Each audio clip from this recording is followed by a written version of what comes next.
So then there's an interesting section that happens. They go to the emergency meeting. You know, that's what Andrew's podcast, the emergency meeting, is called on Rumble. He has that, you know, and Tristan is there. And what's fascinating to me is Tristan immediately can't stand Matt Shea.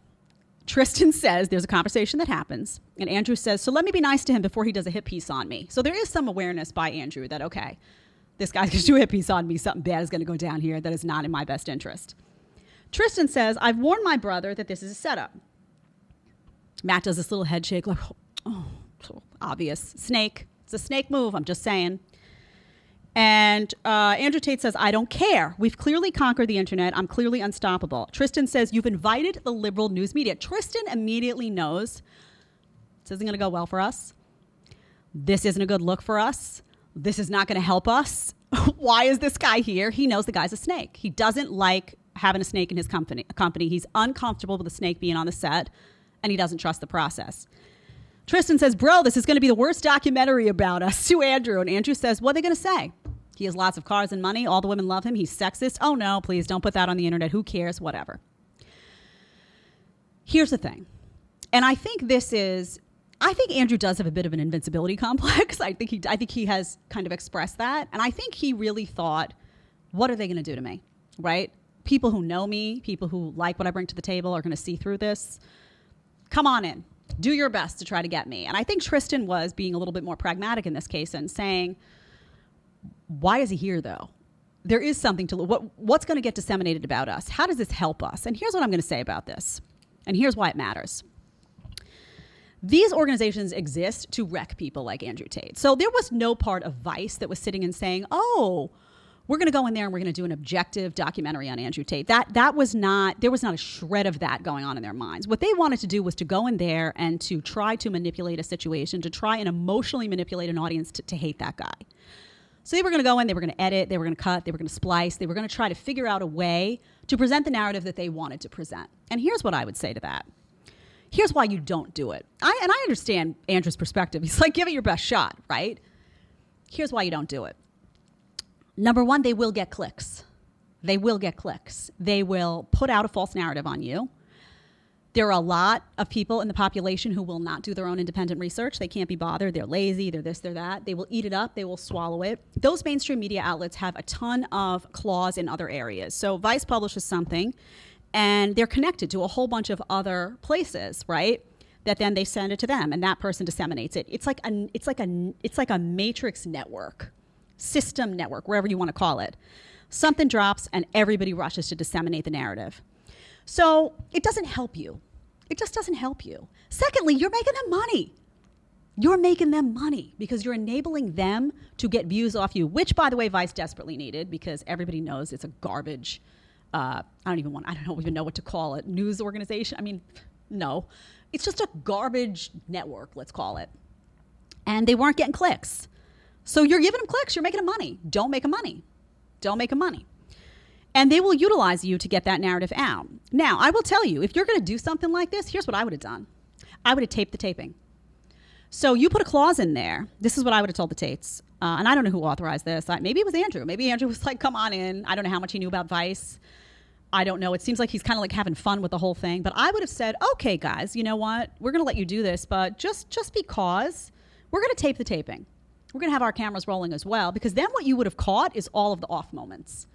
You would have caught this Matt Shea having a grand old time with everybody, partying it up. Oh, yeah, which is what a lot of people on the ground were saying. This guy was nice. He was having a good time. And all of a sudden he turned. You would have caught all that. And you would have said, oh, hey, we were so hateful. Check out this clip. And oftentimes they will try to prevent you from doing that. But I'll tell you this. If they want the interview bad enough, they're going to let you do it. Tape the taping. Have your cameras rolling. And let me tell you something else. If they know your cameras are rolling, they're going to be extremely cognizant. Maybe they'll say they don't want to do the interview. What a sign that is. If they say, oh, no, we don't want to do the interview because your cameras are running as well. Well, they're telling you they're going to try to propagandize it. They're telling you they're going to lie. That is the biggest giveaway. That's what I would do. I would tape the taping. Then the guy says, Matt says, oh, during an ad break at the emergency meeting, Andrew breaks character. Meaning that he takes off his headphones. He's not talking into the mic. I mean, obviously not. I don't walk down the street like this, doing all this, right? I'm telling you what I believe, But I'm not walking down the street with a microphone in hand being like, oh, you're open like a 7-Eleven to the girl. No, this is a show. I'm giving you content. Of course, Andrew Tate doesn't walk around his house with the same demeanor as when he's talking into a microphone and looking into a camera. I mean, how ridiculous is this? But the reason that Matt Chase says that is because there was a narrative that they were trying to get out there, which is this guy's a phony. This guy's not real. It's an act. What you see is not what you get. Don't believe it. He doesn't even believe it. That's what they're trying to sell you. Do we have super chats already, Angel, coming in? Okay. So we're going to keep going. Super chats, get on in there. All right. Vice essentially wants you to believe that Tate doesn't have an organic following. So the next part goes into the Tate content machine. Y'all familiar with the affiliate marketing program and Hustlers University, and that's been talked about a lot, which is where guys that are members of Hustlers University would disseminate Tate content and put a link back to Hustlers University. Well, they call it a scheme in the documentary. Why is it a scheme? Why is it a scheme? Are these people not, they don't want to share the content and they're forced at water gun point? I mean, why is it a scheme? The reason that they talk about the affiliate marketing program is because they want you to believe that Andrew Tate doesn't have an organic following, which is utterly ridiculous. I mean, the guy has people paying $5,000 to go to an event in the mountains as part of the war room and learn how to sharpen their skills of being a man, their fitness, it's ridiculous to say that this guy doesn't have an organic following. A better move, Vice, would have been to say, let's figure out why this guy has the following that he has. Is there some void happening in our society that Andrew Tate has this following? What is he appealing to in men? What is missing that men feel that they need someone to look up to who's not telling them that their masculinity is toxic? Let's get that story. No, they're not interested because that would have had to be an actual documentary, and that wasn't the point of this. This was propaganda. That's all they're interested in. And we'll get to Vice, by the way, what they're saying about pedophilia. Nasty. Nasty. All right. So Matt says this quote, which is indicative. And I know it's hard without the clips, but I can't risk it. So you're going to have to just trust me. Matt says, I'm starting to wonder whether he's just a living meme.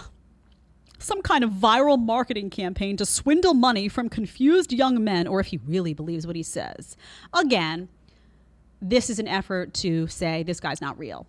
He's a meme. He doesn't believe what he's saying. Don't believe what he's saying because he doesn't believe it either. That's what they're trying to do here. He's phony. He's this, that.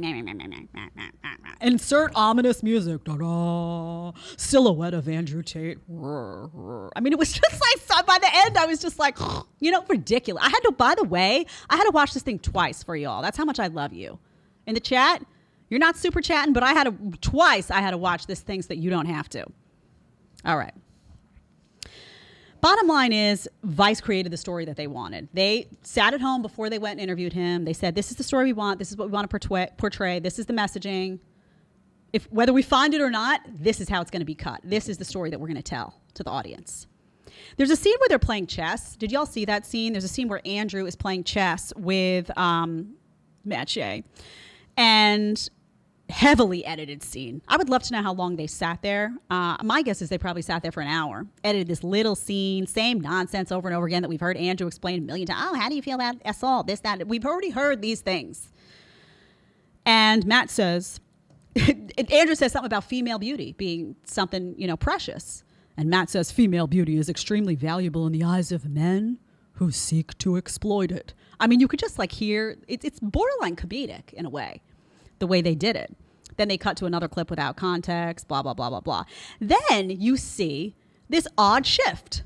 Takes it away from the documentary itself, and you hear women talking, these voices, and you're like, who's that? No names, no faces. They're saying that their exes were radicalized by Andrew Tate. So he somehow thought it was pertinent to a documentary to stick in random women who won't go on record with their name and face, just saying things like, it's like a virus, the things that he's spreading. Who is that? By the way, she sounded like she was reading, so I wondered, did somebody write that up nice for her and be like, honey, just say that. I don't know. That's what it sounded like. Then you have a quote from a teacher, you have a quote from a 14-year-old, and I'm thinking to myself, do you realize that for every single celebrity, myself included, not to say I'm a celebrity anywhere near Andrew Tate, but any public figure out there who's remotely known, you can find people to talk shit about them. So congratulations, Matt Shea. You found people to talk shit about Andrew Tate. What, you want a medal, honey? That's what he put into his documentary. So it looks to me again like they weren't getting enough of what they wanted on site. They wanted some juice on site that they could, and they didn't get it. So they were like, oh, let's go talk to random women who say they hate Andrew. Yeah, let's plug that in. Yay. Ridiculous. If you like the short clip and want to watch another short clip, click here. Or if you want to watch the full episode, click right here.